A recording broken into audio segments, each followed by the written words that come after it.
Hey, what's up, y'all? This is JimDre Westbrook, Worth the Wait Guy here, and you're now watching episode 24 of Expose Worth the Wait Guy Chronicles.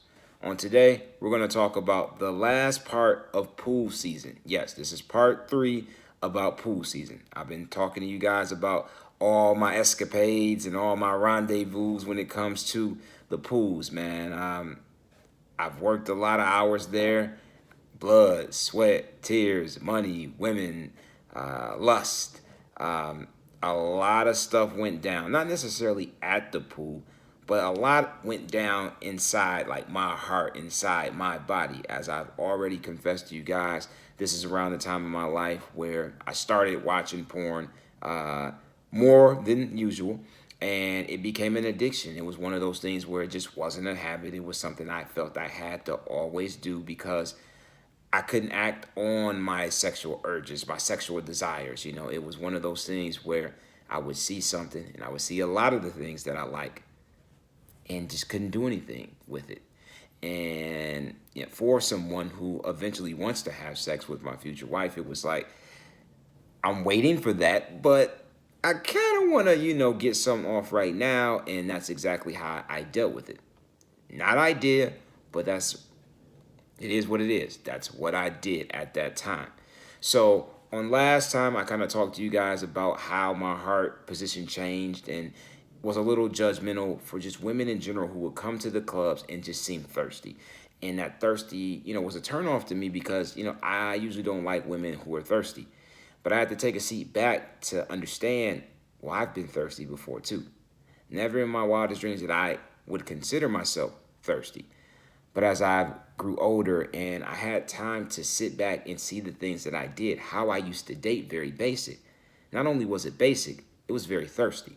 So I stopped being judgmental and just stopped tripping off of that. I tripped off a lot of stuff when it comes to dating, but I said, you know what?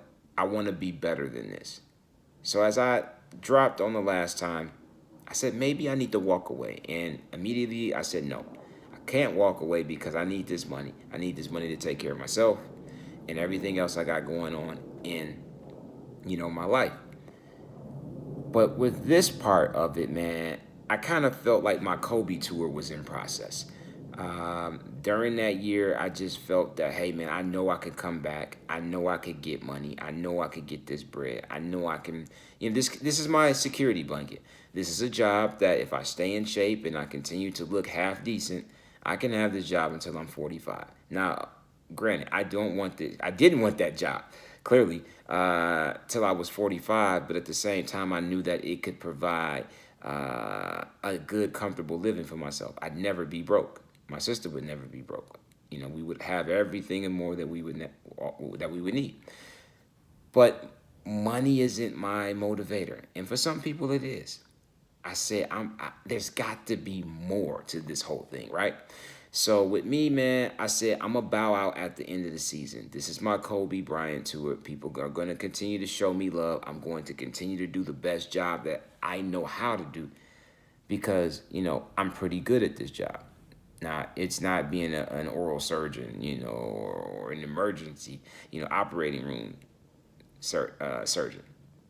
It's pretty easy, but I work hard at it. I was good at it. It was attention to detail.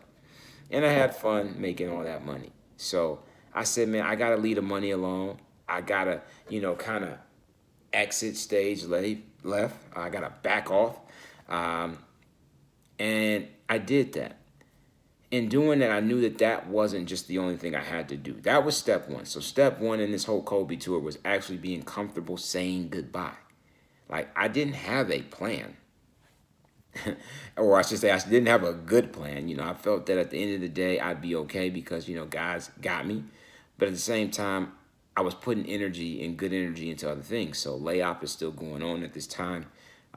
This is where we get presented with the opportunity to open up our first store, our flagship store. And that made sense. And it was like right on time where it's like, well, okay, at the end of pool season, I could man the store, do whatever I need to do at the store. And that's kind of how I would make a living. Yes, it's a huge pay cut, but it's not about the money. Like something in my spirit is moving me away from this bread. I need to be downtown. I need to be where our store was. At that same time, I was moving, and eventually we moved downtown. I had a great offer, and I ended up moving downtown. I started going to church downtown. So all these things are happening to me that say downtown. We'll table that. Another thing that I felt that was very important was I had to get over this porn addiction. I really had to get over it because if I'm leaving the pool, I can't just leave the pool and continue to keep masturbating, continue to keep watching, porno videos all the time. Nah, dog, you gotta go hands free, as I like to call it now. Give that to God and get your life back. Get your mind right. Get your spirit back. Like everything. And I had to, quit cold turkey. I prayed time and time and time again. Every time it would happen, I needed to stop. I needed to stop. But I would go back and I would go back and I keep doing it and I keep doing it. But I was like, dog, if I'm going to lead the game, if I'm going to lead the busing game, I got to lead that alone too. So, I think, after doing it, a few last times, it was like, yo, this is it. This is it. And I've said that thousands of times before, but I was like, nah, dog, like, this isn't fun anymore. It never really was cool, but like, I'm better than this because he wants me to be better than us. And I was just like, I don't need it anymore. I felt I needed it. It was release, and I needed that within my life. But I said, if I'm going this way, I got to go all the way. And I left it alone. So that was another big thing that I felt I was grown enough. I was mature enough to make a grown man decision and say, that's it. It was real. It was cool. It was fun. But I'm out.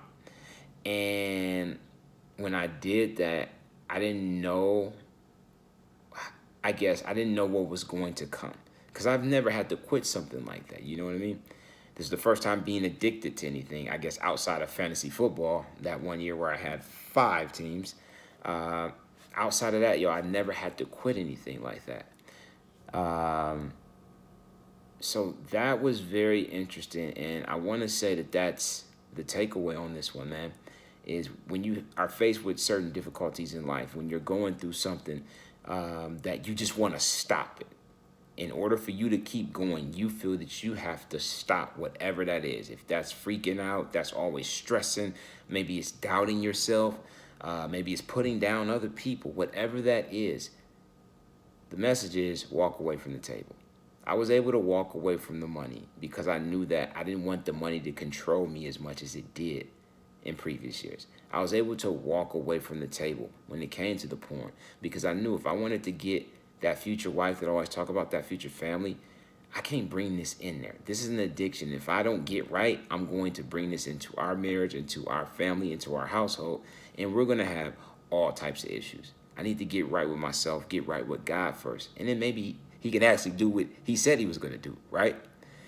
And like I said, whatever that thing is that you're going through, man, trust me, you can walk away from that thing. It's going to seem like a daunting task. It's going to seem damn near impossible because it is. Because when we're addicted to things, it controls us. It controls that heart, that mind, our eyes, the way our body works.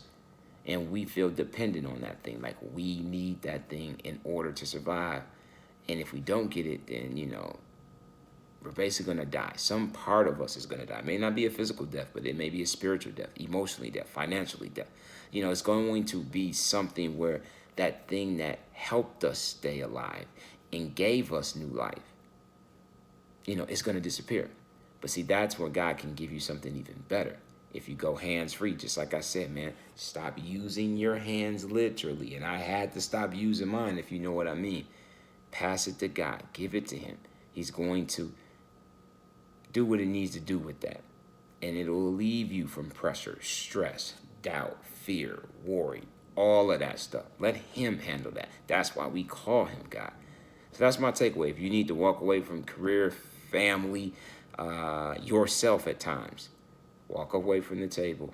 Trust me, the view is much better when you can look at it from a different point of view, a different perspective. You need those type of eyes in order for you to move forward. Cool? All right, y'all, that's all I got. I'm going to wrap with y'all later. Have a blessed week. Peace.